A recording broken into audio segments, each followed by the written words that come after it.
पर आईआईटी बाबा, अरे आईआईटी बाबा को ऐसे घेर रखा लोगों ने। इस दुनिया में तुम कुछ भी प्राप्त कर लोगे तो तुम ये मत समझना कि तुम्हें सब कुछ मिल गया। आईआईटी बाबा के ऊपर सुनो थोड़ा सा। अच्छा, आईआईटी बाबा आपकी नजर में अच्छे हैं या खराब हैं, आप बताओ, आप क्या समझते हो? कुछ कह रहे हैं खराब हैं, तो यही बात है ना। तो व्यक्ति किसी को जो निर्धारित करते हैं वो अपनी समझ से निर्धारित करते हैं। किसी की फिलॉसफी कैसी भी सही, सामने वाला जो निर्धारित करने वाला है ना, उसकी फिलॉसफी कैसी है, वो एंगल उन दोनों के बीच में इस बात पर निर्भर करेगा। सामने वाले की समझ विकसित नहीं है, सामने वाला कितनी भी बौद्धिकता की बातें कर ले, कोई अर्थ नहीं। सामने वाला बौद्धिक, कहने वाला बौद्धिक, तो मजा आ जाए और नया रस पैदा हो जाए, तभी तो पैदा होगा। ऊपर ऊपर से कुछ जान लोगे तो कोई मतलब थोड़ी है।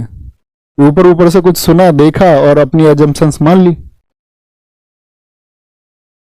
जैसे मान के चलो ओशो पे बड़ा डिस्कशन होता है देश में।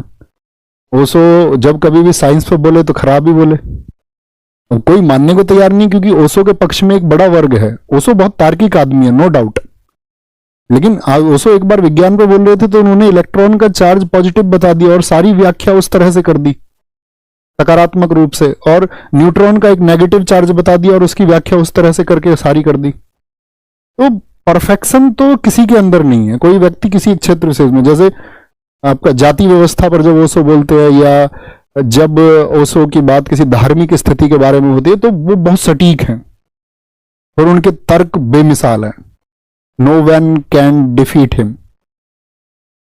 ऐसी आईआईटी बाबा है। तो वहां पर एक बाबा और हुए, उन्होंने एक बड़ा अच्छा मैसेज दिया, वो मैं आपको देना चाहूंगा। मुझे उस सारी वीडियोस में से या सारे तर्कों में से जो एक तर्क मुझे मिला वो मैं आप तक पहुंचाना चाहूंगा, सॉल्यूशन क्या है, निष्कर्ष। तो उन्होंने एक बात कही, जैसे कि भाई बहुत सारे लोगों ने बोला यार आईआईटी बाबा तो चरसी हैं, वो तो सिगरेट विगरेट पीते हैं। तो ये भी सही बात है भाई, जो लोग नशे की प्रवृत्ति के लोग नहीं हैं, ये सीधी सी बात है कि जो सही व्यक्ति होंगे वो नशे की प्रवृत्ति के खिलाफ होंगे, तो अच्छी बात है।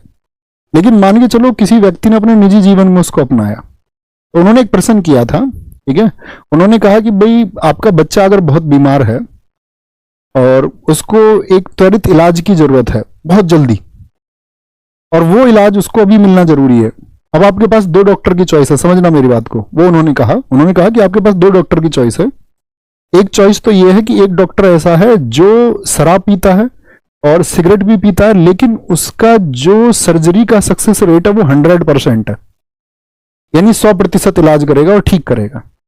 वहीं पे एक व्यक्ति बहुत ऐसी अच्छा धार्मिक प्रवृत्ति का है और मान के चलो कुछ भी वो उस तरह की चीजें जो नेगेटिव है, नशा या कुछ भी, वेज नॉन वेज XYZ जो अभी आप कंपैरिजन करें, वो सबका सेवन नहीं करता है और उसका जो सक्सेस रेट है वो है 30%, यानी 100 में से 30 इलाज उसके सफल होते हैं, 70 में वो विफल हो जाता है। आप अपने बच्चे को किसके पास लेके जाएंगे ये मुझे बताएं? 100% वाले के पास में या 30% वाले के पास में? विचार ही नहीं करोगे, ये देखोगे कि भैया कामयाब कौन है। तो ये जीवन की फिलॉसफी है। कोई भी व्यक्ति अपने जीवन में क्या कर रहा है आप उस पर टिप्पणी मत करो, वो उसका निजी जीवन है। आपसे उसका जो सार है, जैसे मान के चलो आप एक अच्छे शिष्य हो सकते हैं, तो मैं एक अध्यापक और शिष्य, हमारे बीच में क्या है, एक ट्रांसफर ऑफ नॉलेज। वो कैसी है, हमें इस बात से मतलब होना चाहिए, हमें किसी की निजी जिंदगी में नहीं जाना चाहिए, वो उसका निजी जीवन है। बात समझ पा रहे मैं क्या बोल रहा हूं? बहुत सारे लोगों ने कहा कि हम 100% वाले के पास जाएंगे, बहुत शाबाश है। और इसमें कोई जो कह रहा है कि मैं 30% वाले के पास जाऊंगा, तो इसका मतलब तो ये हुआ उस बच्चे को, उसको अपने बच्चे से प्रेम नहीं है, और जिसको अपने बच्चे से प्रेम नहीं है तो इसका मतलब है फिर उसके जो सारे दावे हैं, उसकी जो सारी समझ है वो अविकसित है, फिर तो कोई अर्थ ही नहीं रहा ना, है ना। ठीक है, इतना समझना है। वो किसी भी व्यक्ति का निजी जीवन, आपको देखना चाहिए ट्रांसफर ऑफ नॉलेज में क्या चीजें आपके पास पहुंच रही हैं, आपको वो समझ पा रहे हो, आप उसको एक्सप्लोर कर पा रहे हो, नहीं कर पा रहे हो, नहीं तो कुछ और नहीं। यहां पर आए।